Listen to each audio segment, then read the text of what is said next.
Hi, I'm Claire Milliken. Welcome to episode 167 of Art This Week. In this week's episode, we visit the Kimbell, and Lauren speaks with Tony Sigel, curator of sculpture at Harvard Art Museum, about the sculptures and conservation of the clay works in the exhibition, Bernini, Sculpting in Clay. Now for Art This Week.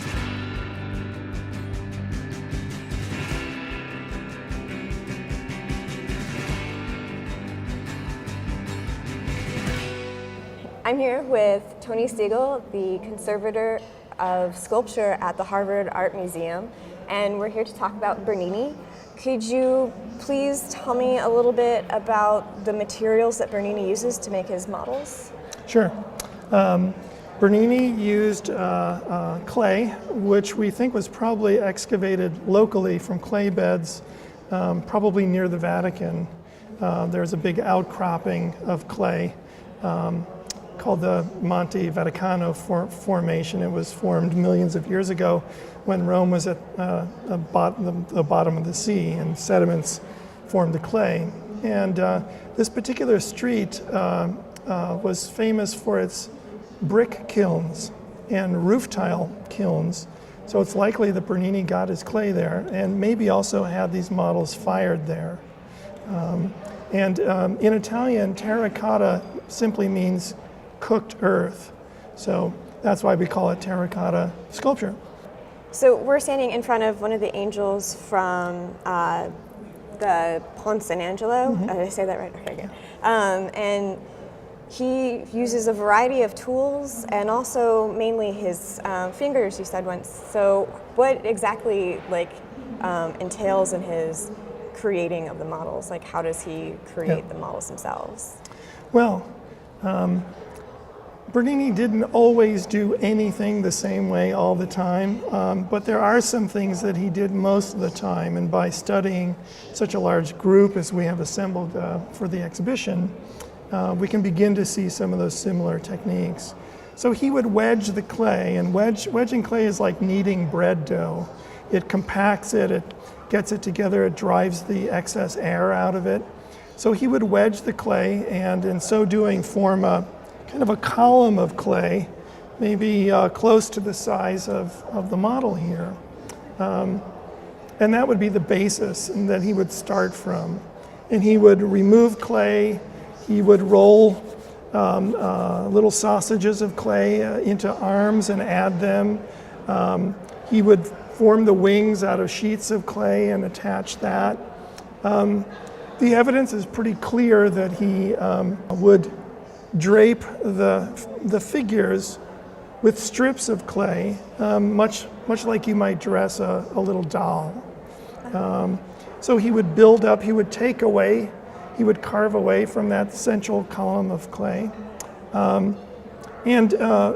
Rather unusually, he wouldn't bother to hollow these models out. Other sculptors working in clay often did that, and the reason is that by hollowing them out so they weren't solid, it prevents a lot of the shrinkage and cracking that can damage such models. And in fact, if you look at this, and indeed all of them, there's a lot of shrinkage cracking in these, and many of them are missing arms, legs, heads, or other bits that have broken off, probably along shrinkage crack lines that then actually became completely broken. So for Bernini, these were rather disposable, quick studies.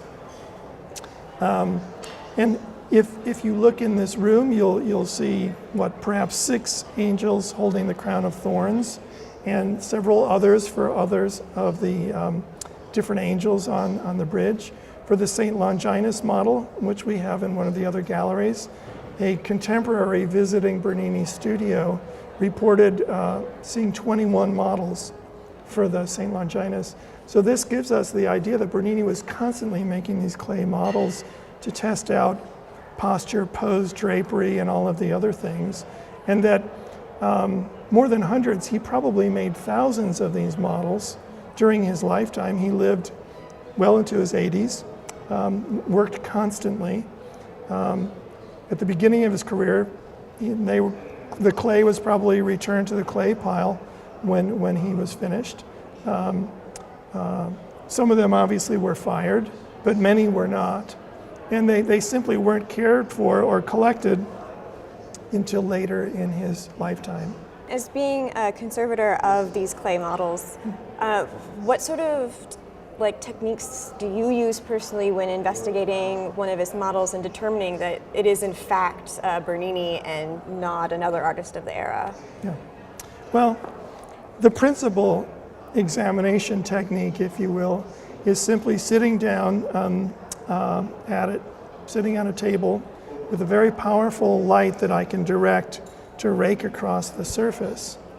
And that discloses all manner of fingerprints, tool marks, the way his fingers move through the clay, various kinds of details like that. Often it's a simple flashlight, which I'll play across the surface to bring out and reveal all of the tool marks and also the gestures of his fingers through the clay. And doing that for long enough on enough models, you begin to see that he has characteristic ways of shaping various passages. For example, he would shape the arms by typically pushing the clay, smoothing it around the circumference rather than along the length of the limb. He had a habit, not seen on this particular angel, but on many of the others, of shaping the back of the neck and the hair that cascades down the back of each one of these angels by making a pinch of his thumb and forefinger, and the fingernail on his finger actually draws a line in the clay. So those are a few things. The fact that they were modeled solid and not hollow. We can X-ray these pieces, and each one of them, in fact, was X-rayed in this room and many of the others in the exhibition. And the X-ray allows us to peer inside and see how they were modeled, to see the evidence that they were made out of a column of wedged clay, or indeed if they were not. Since they're made of one solid mass of clay, and being a conservator, is it sort of nerve-wracking when they move from place to place? Because I would think an exhibit of this scale and such delicate figurines, what's entailed in taking them from place to place? Well, that's why you don't see exhibitions of this kind very often. But one of the things that allows an exhibition like this to happen is that art packing techniques have evolved a great deal to the point where it's much safer to move these kinds of things now. Well, in my museum at Harvard, the first level of packing is a kind of a styrofoam box that has a system of fitted padding.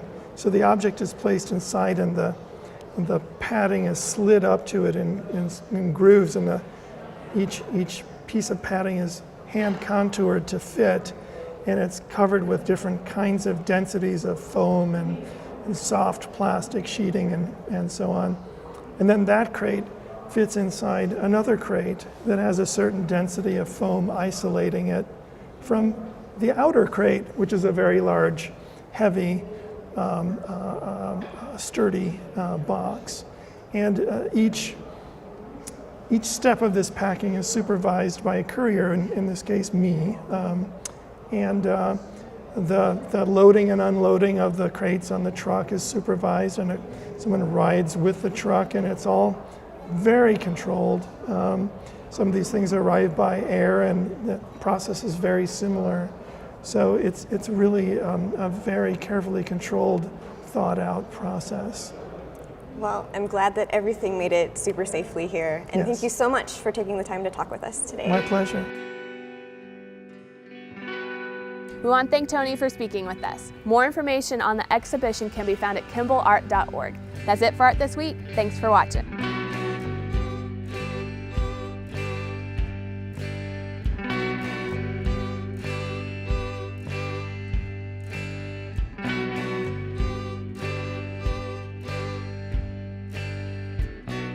I still got your Polaroid.